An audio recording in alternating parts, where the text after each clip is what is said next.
त्रिभुवन युनिभर्सिटीबाट लिएको business इङ्ग्लिसको 2080 partial एक्जामको paper मसँग छ। यो पेपरको 100 फुल मार्क्स 3 घण्टा 35 ल्याए पास न्यू कोर्स हो। यसमा चाहिँ ग्रामरहरू विशेष गरेर ग्रामरहरूको एन्सरहरू मैले दिन गइरहेको छु। यहाँ चाहिँ अब यसमा के हुन्छ भन्दा no sooner had I passed +2 dot I join BBS। यसको एन्सर THAN देन हुन्छ, THEN देन हुन्न, THAN देन हुन्छ, वेन हुँदैन, बट हुँदैन, देन हुन्छ। बी को dot it was raining we went to the park. यसको एन्सर चाहिँ डिस्पाइट हुन्न, बिकज अफ हुन्न, अवेयर पनि हुँदैन। यसको एन्सर दो हुन्छ, अल्दो हुन्छ। सी को dot there financial difficulties they started their new business. यसको चाहिँ डिस्पाइट हुन्छ एन्सर। अनि I like football dot I don't like boxing. यसको चाहिँ बट हुन्छ है, बट हुन्छ यसको।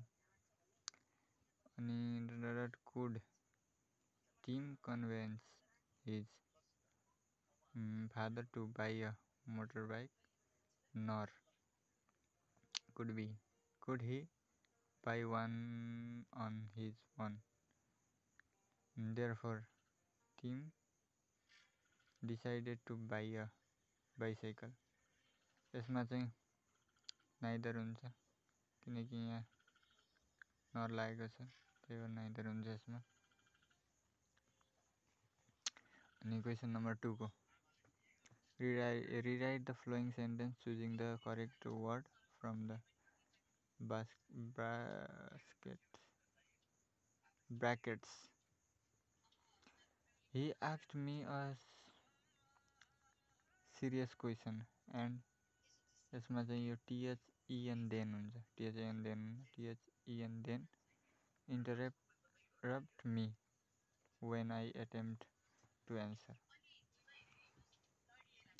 A hot compressor will LESSEN lesson है, LESSON हैन, LESSEN lesson the pain of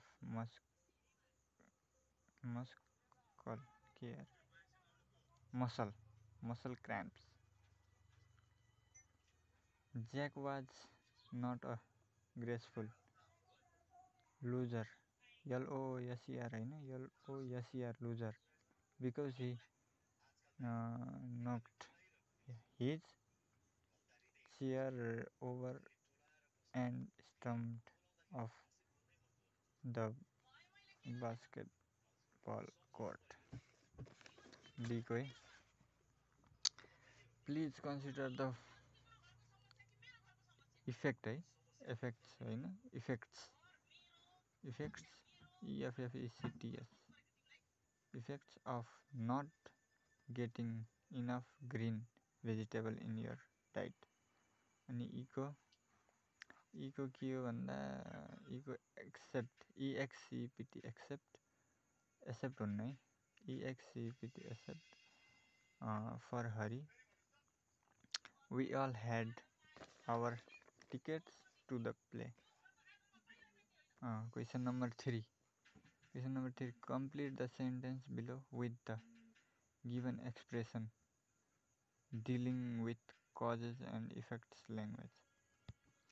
यसको चाहिँ physical exercise to fitness, physical exercise to fitness, physical exercise to हैन in fitness, physical exercise on fitness, physical exercise fitness, physical exercise about fitness. यसको चाहिँ के हुन्छ भन्दा एमा कन्ट्रिब्युट्स हुन्छ, बीमा क्यान रिजल्ट, सीमा has on influence. D को boosts. E को brings. bring हुन्छ है. अनि 4 को state whether the given sentence are simple, compound, complex or compound complex है. We met only a few people who could speak English. यो चाहिँ कम्प्लेक्स सेन्टेन्स रहेको छ. Complex sentence. I don't care how expensive it is. यो पनि complex सेन्टेन्सै रहेको छ. Our vacation should be joyful and exciting this summer. यो चाहिँ सिम्पल सेन्टेन्स रहेको छ. Order TV set had trouble. The newest model which take less space are digital TVs without tubes. यो चाहिँ कम्पाउन्ड कम्प्लेक्स हुन्छ. Compound complex sentence हुन्छ D को चाहिँ. E को just 5 minutes ago the baby was fast asleep but now it is awake. यो चाहिँ हुन्छ